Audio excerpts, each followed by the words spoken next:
我先问个问题啊，谁还记得初中地理课本里的这张图？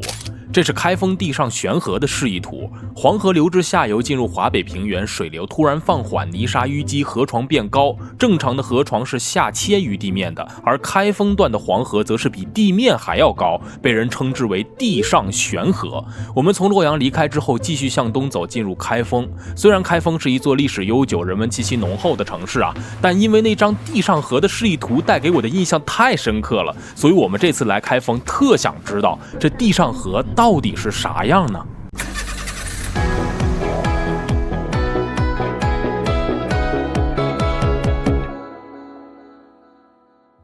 一切的线索还是回到这张图中寻找。在黄河与黄河大堤边上有一座高耸的塔，下面有文字标注，这是开封的地标性建筑开封铁塔。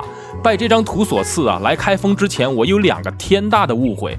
第一个是以为开封铁塔就在黄河边上，其实它在市区。第二个误会就是以为开封铁塔它真是铁铸的。在我们面前就是开封铁塔，跟我们想象的不太一样，就是可能在地理书上还是把它画小了，但是你真实的站在它的面前的时候，这13层的八角宝塔显得无比的宏伟。你离远看它确实像铁塔，因为它有非常浓烈的这种金属锈色，就是那种暗棕色、红棕色。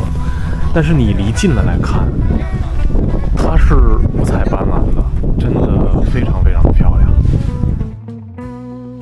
我们现在把无人机飞上去了。我们看到资料上显示塔高是55.88米，然后现在飞到塔尖的位置，差不多就是55米，觉得应该就是这样的数字。我为什么会质疑这个官方数字呢？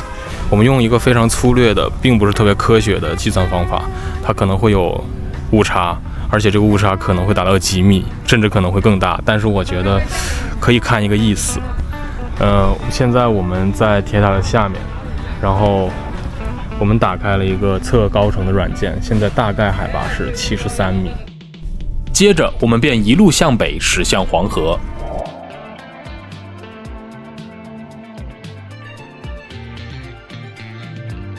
我们刚刚查了资料，说柳园口这儿的黄河段就是一段比较典型的地上河，也就是我前面，我现在还没走到，一会儿我会往前走。它现在看起来跟我们的视线是齐平的，你不会感觉像是在地理书上那种图画上那么耸动，是吧？那么夸张，感觉那个坝上捅个窟窿，这个城就没了，哗，全淹了，不是那种感觉。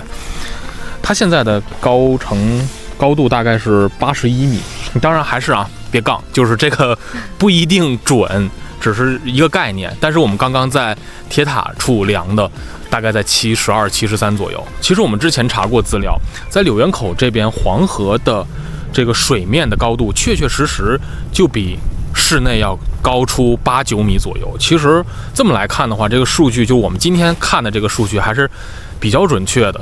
眼前的黄河正如我们所想象，浑浊宽广，波澜不惊。但纵观历史，它还有着另一面，它善淤善决善洗。史料记载，自金代到新中国成立前的数百年间，黄河开封段决口338次，开封城先后7次被淹，15次被洪水围困，4次遭受灭顶之灾。自古以来，黄河河床不断上涨，人们只能跟进提高堤防，这就像是一场没有终点的赛跑，输掉比赛的代价就是毁灭。铁塔找到了，黄河找到了，但是堤坝呢？师傅你好，想打听一下咱们这边那个黄河大堤在哪边？黄河大堤在那边，在那边是吗？不在这边，这边已经下来了是吗？这边一直到黄河滩了，这块这黄河滩了。顺着师傅指的方向，我们找到了黄河大堤。但让人没想到的是，这个大堤就是我们来时走过的那条公路。和我之前的理解不同黄河大堤不是一堵紧挨着黄河的围墙，而是在一大片缓冲区域之外隆起的并不算陡的土坡，在土坡上修筑了公路。俯瞰如此广大的缓冲区，我们无比震惊，无论怎么想，还是轻视了黄河。建国至今，我国已经进行了3次大修堤，也在中上游建立了诸多水库调蓄水沙，黄河洪涝的总体情况有极大的好转。但是治理黄河依旧任重道远，甚至可以说这将是伴随本民族发展的永恒课题。我们从开封离开后，将继续向东进入山东。我们来到了省会济南，在鲁菜馆品尝了九转大肠。作为鲁菜的代表菜，正宗的九转大肠，它到底有没有保留肠的原味？我觉得保留了一部分肠的味道，才知道你吃的是大肠。山海5000里的故事还在继续，期待你和我们一起丈量山河。